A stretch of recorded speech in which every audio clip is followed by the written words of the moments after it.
Hello students, आज हम depression in freezing point हिमांक अवनमन या क्रायोस्कोपी के बारे में पढ़ेंगे। फ्रीजिंग पॉइंट क्या होता है?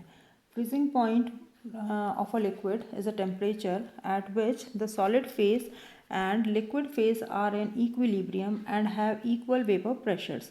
किसी द्रव का हिमांक वह ताप है जिस पर पदार्थ की ठोस तथा द्रव दोनों अवस्थाओं का वाष्प दाब समान होता है, अर्थात इस ताप पर पदार्थ जमकर ठोस हो जाएगा। जैसा कि आपको पता है कि जब हम किसी नॉन वोलेटाइल सोल्यूट को किसी सॉल्वेंट में जब डिज़ोल्व करते हैं तो सॉल्यूशन का जो वेपर प्रेशर है प्योर सॉल्वेंट के वेपर प्रेशर से कम होता है। यानी कि हम ये कह सकते हैं कि जो सोल्यूट की जो प्रेजेंस है वो क्या करती है, वेपर प्रेशर को कम कर देती है। तो जो सॉल्यूशन है वो सॉल्वेंट से कम टेम्परेचर पर फ्रीज हो जाता है, अर्थात जो विलयन है या हम ये कहें कि जो सॉल्यूशन का जो फ्रीजिंग पॉइंट है प्योर सॉल्वेंट के फ्रीजिंग पॉइंट से कम होता है। तो फ्रीजिंग पॉइंट का ये जो डिफरेंस है इसे हम डिप्रेशन ऑफ फ्रीजिंग पॉइंट या हिमांक का अवनमन कहते हैं। अब हमारे पास में देखिए ये जो टर्म है क्रायोस्कोपी ये जो टर्म है ये दो वर्ड्स से मिलके बना हुआ है। डिप्रेशन ऑफ फ्रीजिंग पॉइंट को हम क्रायोस्कोपी या हिमाकमिटी भी कहते हैं। क्रायो का मतलब होता है कोल्ड और स्कोपस होता है ऑब्जर्व, यानी कि ये मेजरमेंट ऑफ फ्रीजिंग पॉइंट से रिलेट होता है। तो temperature at which solid and liquid phases of substances have same vapor pressure is called as freezing point of liquid। यानी कि जैसे कि अभी आपको भी मैंने बताया है कि जब नॉन वोलेटाइल सोल्यूट हम डिज़ोल्व करते हैं वोलेटाइल सॉल्वेंट में तो फ्रीजिंग पॉइंट सोल्यूशन का कम हो जाता है क्योंकि वेपर प्रेशर कम होता है, और जो ये डिक्रीज होता है फ्रीजिंग पॉइंट में due to addition of solute that is known as depression in freezing point of solution. अब हम देखिए दो मेथड्स हैं फ्रीजिंग पॉइंट डिप्रेशन को मेजर करने के लिए। एक मेथड कहलाता है बेकमैन्स मेथड और दूसरा मेथड कहलाता है रास्ट-कैम्फर मेथड। सबसे पहले हम जो इनको डिटर्मिनेशन के जो मेथड्स हैं वो हम पढ़ लेते हैं और उसके बाद में हम जो थर्मोडायनेमिक डेरिवेशन है वो हम पढ़ेंगे।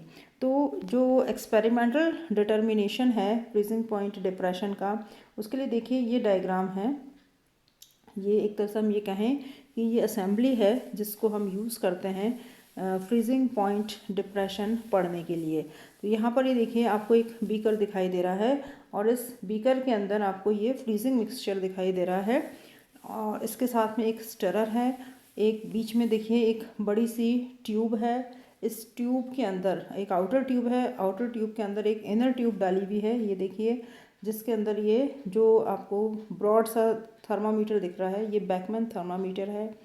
और यहाँ पर एक स्टरर है, साथ में ये देखिए एक साइड ट्यूब है और जो आउटर ट्यूब है वो एयर जैकेट का यहाँ पर काम करती है। तो ये इसकी पूरी इंस्ट्रूमेंट का असेंबली कर रखी है कि किस तरह से हम इससे फ्रीजिंग पॉइंट डिटरमाइन कर सकते हैं। अब देखिए इस मेथड के अंदर हम क्या करते हैं कि सबसे पहले एक नोन अमाउंट का सॉल्वेंट हम लेते हैं, यानी कि लगभग 20 से 25 ग्राम हम सॉल्वेंट, ये जो इनर ट्यूब दिख रही है आपको, इस इनर ट्यूब के अंदर जिसमें आपको दिख रहा है ये स्टरर दिख रहा है, यहाँ पे थर्मोमीटर लगा हुआ है, इसके अंदर हम लेते हैं और इसको धीरे धीरे इसको मिक्स करते हैं, स्टर करते हैं, जिससे क्या होता है कि टेम्परेचर डिक्रीज़ होता है। क्योंकि देखिए बाहर क्या रखा हुआ है, इसमें फ्रीजिंग मिक्सचर रखा हुआ है।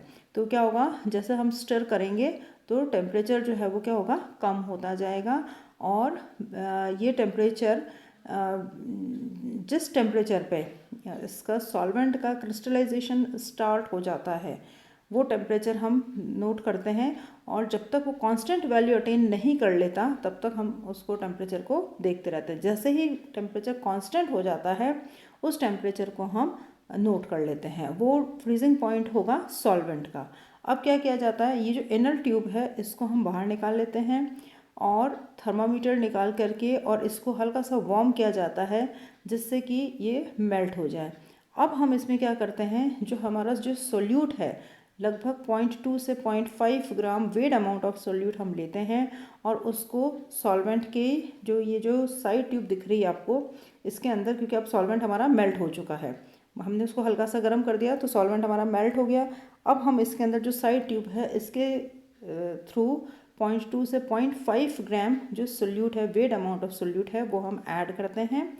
और अब वापस से पूरी असेंबली इसको थर्मामीटर डाल करके और इसको फिर स्टर किया जाता है।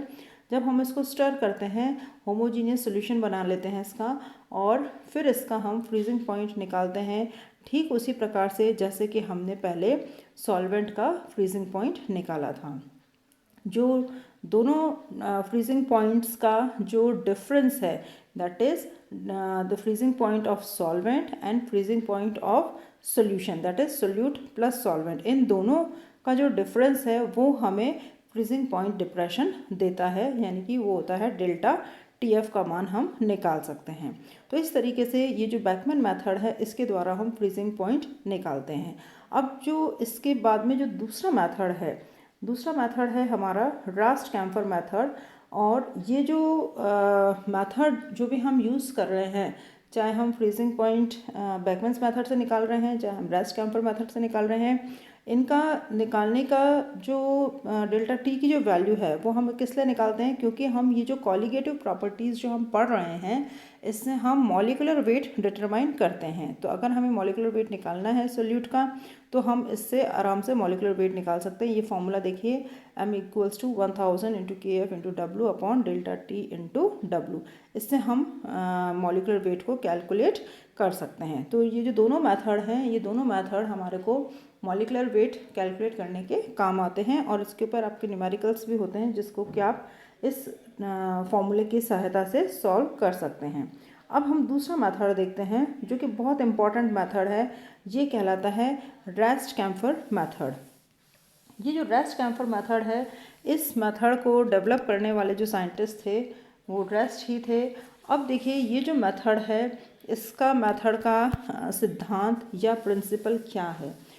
यहाँ पर जो मोलर डिप्रेशन कांस्टेंट होता है कैम्फर का वो बहुत ही ज़्यादा होता है, यानी कि जो KF वैल्यू है कैम्फर की वो 37.7 होती है, और वाटर की जो KF वैल्यू होती है वो 1.86 होती है। तो ये जो मेथड है ये उन सोल्यूट्स के लिए सूटेबल है जो कि कैम्फर में सोल्यूबल हैं, यानी कि ऐसे सोल्यूट्स जो कि वाटर में सोल्यूबल नहीं हैं, तो अगर हमें उनका फ्रीजिंग पॉइंट डिप्रेशन निकालना है तो वो सॉल्यूट्स जो हैं वो कैम्फर में सोल्यूबल हैं, तो इसलिए हम उनकी सहायता से इनका फ्रीजिंग पॉइंट डिप्रेशन हम निकाल सकते हैं। तो इसके लिए हम क्या करते हैं, लगभग 1000 ग्राम कैम्फर के अंदर 1 ग्राम सोल्यूट डाला जाता है। तो जो मोलर डिप्रेशन कांस्टेंट आता है कैम्फर के लिए वो 37.3 है, जबकि वाटर के लिए ये होता है 1.86।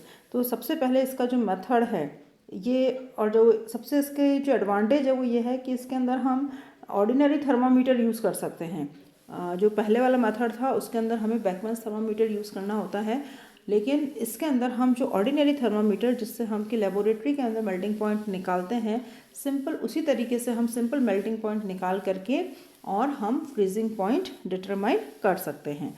तो इसके अंदर जो मेथड है वो क्या होता है कि सबसे पहले तो हम क्या करते हैं, जो कैम्फर है, कैम्फर हम क्या यूज़ कर रहे हैं, कैम्फर को हम एज अ सॉल्वेंट यूज़ कर रहे हैं यहाँ पर।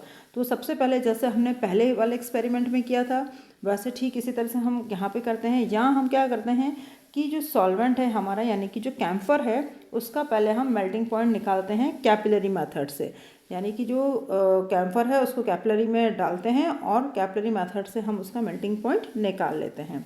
अब हम क्या करते हैं कि लगभग 10 से 15 टाइम्स कैम्फर का वेट लेते हैं और वेट अमाउंट ऑफ जो सोल्यूट है उसको हम उसके साथ मिक्स करते हैं, मिक्स करके और उसको मेल्ट कर लेते हैं। मेल्ट करने के बाद में इस मिक्सचर को पहले ठंडा किया जाता है और ठंडा करके और उसको सॉलिडिफाई किया जाता है। सॉलिडिफाई होने के बाद में इसको ये एक होमोजीनियस मिक्सचर बन जाता है, तो इसका हम पाउडर बना लेते हैं और फिर वापस से हम कैपिलरी मेथड की सहायता से मेल्टिंग पॉइंट निकाल लेते हैं। तो हमारे पास में सॉल्वेंट का मेल्टिंग पॉइंट है और हमारे पास में सॉल्यूशन का मेल्टिंग पॉइंट है। तो दोनों का जो डिफरेंस है वो हमें फ्रीजिंग पॉइंट डिप्रेशन देता है। अब यहाँ पर देखिए कि क्या हम कैम्फर के बजाय कोई और सॉल्वेंट्स यूज़ कर सकते हैं? बिल्कुल, कैम्फर के स्थान पर हम हेक्साक्लोरोइथेन को भी यूज़ कर सकते हैं, जिसकी कि KF वैल्यू होती है 47.7, और जो टेट्राब्रोमोइथेन है उसको भी हम यूज़ कर सकते हैं।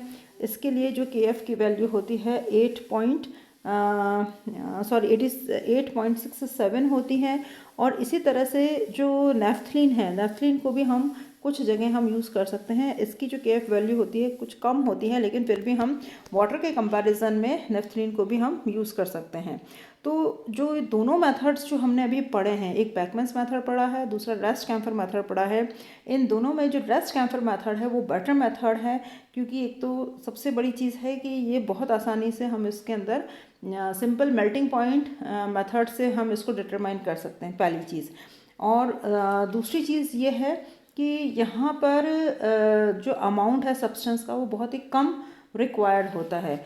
अब यहाँ जो हमें प्रिकॉशंस लेने पड़ते हैं वो दो चीज़ें हमें ध्यान रखनी है। कि पहली चीज़ तो ये है कि जो सोल्यूट है वो सॉल्वेंट के साथ में कम्प्लीटली सॉल्युबल होना चाहिए, यानी कि जब हम कैम्फर के साथ में उसको मिक्स करके एक होमोजीनियस सोल्यूशन बनाते हैं मेल्ट करके, तो वो दोनों आपस में मिक्स हो जाने चाहिए और हमें एक होमोजीनियस सोल्यूशन मिलना चाहिए, ताकि उस मिक्सचर का हम आराम से मेल्टिंग पॉइंट निकाल सकें, पहली चीज़।